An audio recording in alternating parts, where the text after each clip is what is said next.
continue with our halacha of Practical HaDerech, right? So meaning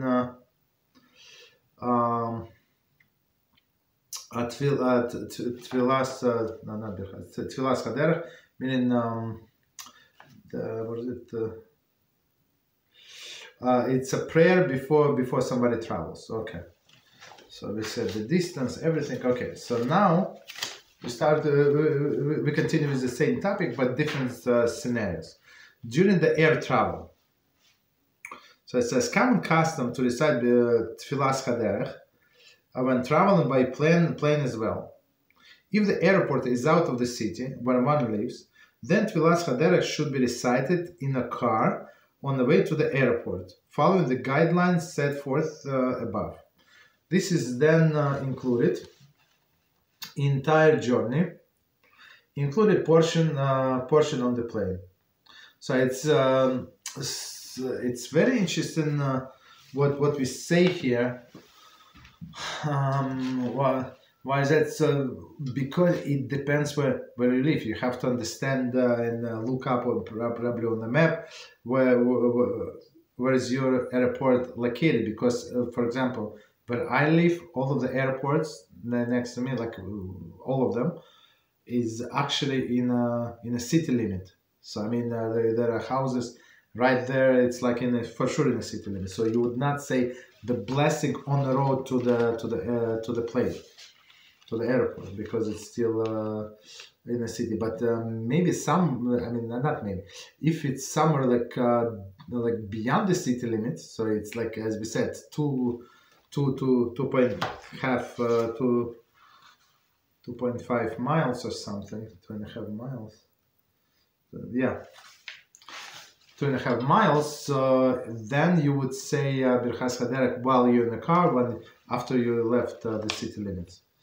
Okay.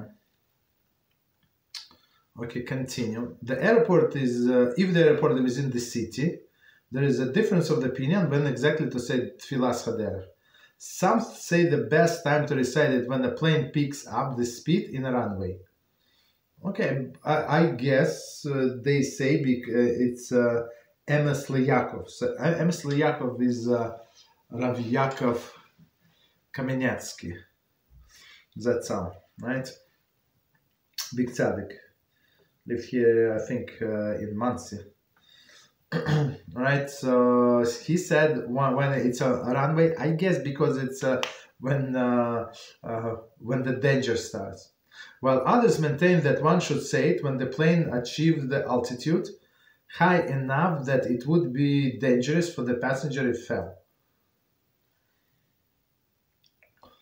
Okay. If someone totally forgot to recite Tefillas HaDerech, so I mean, I'm not sure what is the altitude is not dangerous. If it falls from 100 feet, it's not dangerous. I don't know, 250, 500 feet. I think it's that's it. It's done. I mean, that's what I think. Okay, but okay, but usually, if the airport is next to the body of water, or like something like next to some desert or something, so as soon as it goes that direction, like two minutes later, you can say according to all of the opinions then. Okay. Okay, 1 second.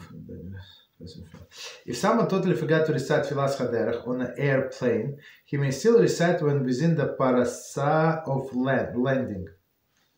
Very interesting. Since it is still considered dangerous at that point. So even though the proper time to start to say the blessing at the start of the journey, as we said now. So according to one opinion on the runway, according to another opinion when it's up in the air. So that's what we actually say, since we live so all of the airports in a city. So it depends where you're flying. Depends where you're flying. So for example, if you're flying from me to Israel, so it's going to be for sure. It's going to like an Atlantic Ocean right there. So it's very simple to know. Like a few minutes, like even 1 minute. and you already can say the blessing.